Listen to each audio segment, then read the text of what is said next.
Makeup में 4 चांद लगाने वाला स्टेप। अस्सलाम वालेकुम जी, आई होप आप सब बिल्कुल ठीक ठाक होंगे। तो क्लास 14 में आप सबका बहुत वेलकम। इसकी क्लास में हम जानेंगे कि हाइलाइटर्स के कितने टाइप है, स्ट्रोबिंग क्या होती है, कौन सा हाइलाइटर हमारे स्किन टोन पे सूट करेगा, स्किन टाइप पे सूट करेगा।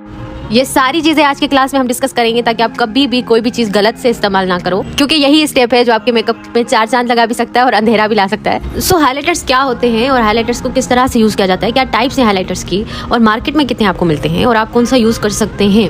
तो जो मेनली हम लोग यूज करते हैं ना, वो होता है पाउडर हाइलाइटर। ठीक है, पाउडर हाइलाइटर सबसे यूज किया जाने वाला और सबसे इजी। वो स्टिक, लिक्विड और क्रीम हाइलाइटर आते हैं। बेसिकली क्रीम हाइलाइटर ही होता है, लिक्विड और दूसरा स्टिक भी। तो 2 तरह के हाइलाइटर होते हैं टोटली, एक पाउडर, दूसरा cream. Back to the topic, powder highlighters के भी 2 टाइप्स होते हैं। एक प्रेस्ड, ठीक है, जो हम प्रेस करते हैं या ब्रश के साथ लगाते हैं, जो हमें ज़्यादातर मिलता है, मैं आपको दिखाती हूँ। दूसरा होता है लूज फॉर्म में।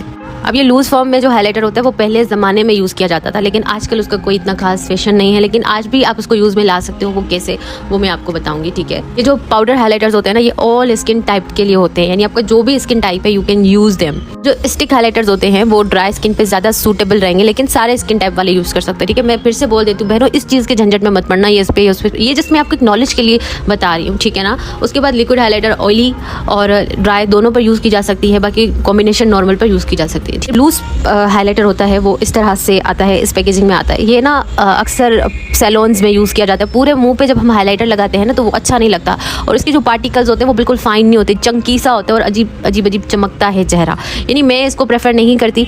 अगर कोई पसंद करता है ऐसा हाइलाइटर तो आप जा सकते हो उसके साथ, लेकिन आजकल इसका ट्रेंड नहीं है। हाँ, लेकिन जो आपका कॉलर बोन होता है उसको हाईलाइट करने के लिए, जैसे मॉडल मेकअप में कॉलर बोन को हाईलाइट करते हैं, तो वो इस तरह का पाउडर हाइलाइटर यूज़ करते हैं। या फिर आप नेक को अपना करना चाहते हो, हाईलाइट चाहते हो आपका नेक चमके, तो फिर आप इस तरह का लूज वाला जो है हाइलाइटर यूज़ कर सकते हो। बाकी फेस पे इस तरह का लूज पाउडर यूज़ करना इज़ नॉट गुड आइडिया। अब भी आप हाइलाइटर बाय करिए तो देखिए कि उसका जो पार्टिकल है, यानी वो पतला है या फिर मोटा सा अजीब चंकी नजर आता है। अगर इस तरह का हाइलाइटर होगा ना तो कभी भी सेटल ग्लो नहीं आएगा आपके फेस पे, जैसे आप देखते हो टीवी पे या मॉडल मेकअप में बहुत एक प्यारा सा शाइन होता है ना, वो नहीं आएगा अगर इस तरह का होगा टेक्सचर आपके हाइलाइटर का। तो हाइलाइटर का दूसरा फॉर्म ये है जो कि हम ज़्यादातर यूज़ करते हैं सैलून्स में, घर पर, मॉडल मेकअप में ज़्यादातर यूज़ किया जाता है पाउडर हाइलाइटर। और अगर आपके हाइलाइटर का टेक्सचर इस तरह का है, बिल्कुल फाइन, बिल्कुल पतला, हाथ लगाने में कोई कुछ चमकीली अजीब सी चीज़ नज़र ना आए, देन ये हाइलाइटर आपको वो ग्लो दे सकता है जो आप सैलून्स में देखते हो। एक दूसरी बात, हम लोग ना बड़े इंस्पायर होते हैं यूट्यूब से, इंस्टाग्राम से। वहाँ पे हम मेकअप देखते हैं और लगता है शायद हम अच्छा मेकअप नहीं कर रहे हैं या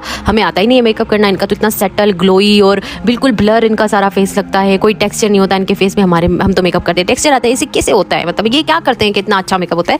तो मेरी जान, 1000 लाइट्स लगी हुई होती हैं। दूसरा, आईफोन से रिकॉर्ड कर रहे होते हैं वो, और उसके ऊपर फिल्टर्स, रिंग लाइट, पता नहीं क्या क्या।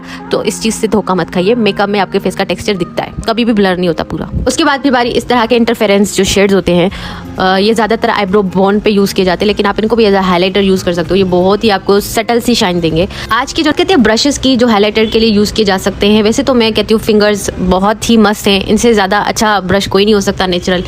वरना इस तरह के ब्रशेज जो है वो ज़्यादातर सैलून्स में यूज़ किए जाते हैं हाइलाइटर लगाने के लिए। लेकिन फिर भी मैं कहूँगी आपको जो उंगलियां हैं ना, इसी को इस्तेमाल करें, ये ज़्यादा अच्छा आपका इफेक्ट देंगे फेस पे। हाइलाइटर्स पर मैंने इतने हैक्स वाली वीडियोस बना के रखे हैं, वो देख लीजिए। लॉन्ग लास्टिंग नहीं रहता आपका हाइलाइटर, तो सेटिंग स्प्रे या फिक्सर अपने ब्रश पे जो है स्प्रे करके फिर हाइलाइटर लगाएं तो बहुत लॉन्ग लास्टिंग रहेगा। अब बात करते हैं कौन सा शेड आपके फेस पर सूट करेगा हाइलाइटर का, क्योंकि इस चीज़ पे हम गलती करते हैं। अब आप बोलोगे इसमें भी शेड्स होते हैं, कुछ तो ऐसा हो मेकअप में जिसमें हम मर्जी से कुछ लगा सकें। अगर आप हाइलाइटर का शेड अपने फेस के हिसाब से लगा लेंगे ना, तो कभी भी ऐसा नहीं लगेगा कि आपने कोई ऊपर से चीज लगाई हुई है। ऐसा लगेगा कि आपका नेचुरल फेस इस तरह से ग्लो कर रहा है। कभी भी आपको मना नहीं करूंगी आपका फेवरेट कलर लगाने से, लेकिन मैं आपको हमेशा यही कहूंगी कि अपने फेवरेट कलर को किसी और कलर में मिक्स करके लगा लो, ताकि वो बहुत खूबसूरत और नेचुरल लगे।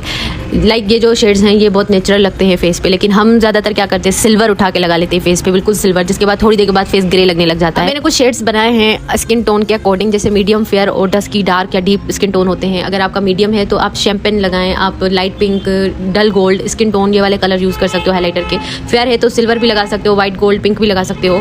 और डस्की, डार्क, डीप है तो गोल्ड लगाओ। ब्राउन्जर शेप जो होता है, ब्राउनजी शेड होता है, ब्राउनिश टाइप का आपने देखा होगा कभी हाइलाइटर, और या स्किन टोन बिल्कुल एक डल गोल्ड होता है, वो काफ़ी अच्छा लगेगा। ब्राउनजी वो मैं आगे चल के आपको दिखाऊंगी भी कि किस तरह से वो दिखता है। अगर हम डीप डार्क स्किन टोन पे लगाएंगे ना तो काफ़ी सूटेबल रहेगा। अगर आप कहते हो मेरा सैलून है, मैं इतने हाइलाइटर बाय नहीं कर सकती, तो मेरी जान आप 3-4 शेड ही रखें अपने पास, या 2 ही शेड रखें। उसके बाद जो आपके पास आई शेडो पैलेट है ना, उसके अंदर जितने भी मेटालिक शेड्स है ना वो आपके हाइलाइटर ही हैं, तो आप उसको एज हाइलाइटर यूज़ कर सकते हो, कोई इशू वाली बात नहीं है। बड़े बड़े मेकअप आर्टिस्ट भी ये वाला ही हैक ट्राई करते हैं ना, अपने आई शेडो पैलेट से मेटालिक शेड को एज हाईलाइटर लगा लेते हैं और इनके जो पार्टिकल होते हैं बहुत फाइन होते हैं। बात करते हैं लिक्विड हाईलाइटर्स की। ये लिक्विड हाईलाइटर्स किस तरह से यूज़ किए जाते हैं। लिक्विड हाईलाइटर कोई भी स्किन वाला यूज़ कर सकता है, लेकिन बेहतर है कि ड्राई ऑयली स्किन वाले इसको यूज़ करें, ठीक है। ये ना इस तरह की फॉर्म में होता है और बहुत ही नेचुरल लगता है फेस पे, और इसको यूज़ करने का तरीका भी है, 3-4 तरीके हैं इसको यूज़ करने के, वो मैंने ऑलरेडी बता रखे हैं, लेकिन मैं आपको यहाँ भी बता देती हूँ। पहले मैं आपको ये बताती हूँ कि उसको अप्लाई कैसे करेंगे। अक्सर क्या होता है कि फेस पे पेची हो जाता है, एक पेच बना देता है। वो इस वजह से पेच बनाता है क्योंकि हम इसको अप्लाई गलत करते हैं। अगर हम बिल्कुल थोड़ी सी इसकी क्वांटिटी लें और जल्दी से ब्लेंड कर दें तो कभी भी पेच नहीं लगेगा। हम क्या करते हैं, इतनी ढेर सारी उसकी क्वांटिटी लेते हैं और फिर इस तरह से ब्लेंड करने बैठते हैं तो फेस का भी बेड़ा गर्क हो जाता है, फेस का भी बेड़ा गर्क हो जाता है। तो इस तरह से पेच छोड़ जाता है ना, ये फिर ब्लेंड होता है ना फिर ये हटता है जब तक हम पूरा मेकअप ना हटाएं, या फिर उसके ऊपर कोई पाउडर्स, और फिर वो अजीब हो जाता है काम।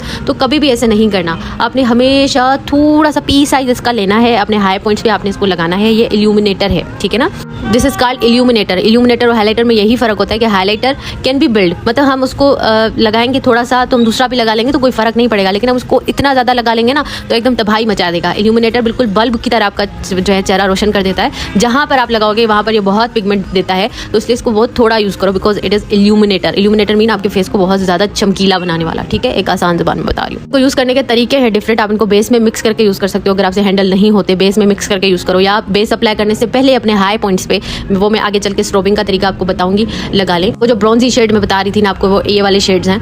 अब ये वाले शेड डस्ट की डीप मीडियम स्किन टोन पे अगर हाईलाइटर्स के यूज़ करोगे तो वो बहुत खूबसूरत लगेंगे, ठीक है। कोई कलर की कैद नहीं है कि आपने ये वाला ही हाईलाइटर का लगाना है, लेकिन बहुत एक चिकता हुआ सिल्वर ना लगा लिया करें। सिल्वर को गोल्ड के साथ मिक्स करके, पिंक के साथ मिक्स करके लगाएं तो फिर आप देखिएगा आपके मेकअप में वाजिया फर्क आएगा। कहते हैं व्हाट इज स्ट्रोबिंग। स्ट्रोबिंग का मतलब होता है एक्सट्रीम ग्लो, ठीक है। ये टर्म जो है इसलिए इस्तेमाल किया गया है, यहाँ मैंने इसकी मीनिंग भी लगा ली है कि आप अपने फीचर्स को बहुत ज़्यादा इनहेंस करो, ठीक है। इतना ज़्यादा वो हाईलाइटर वगैरह लगाते हैं कि फेस बहुत ज़्यादा बल्ब की तरह ग्लो करता है और फीचर्स जो है आपके फेस के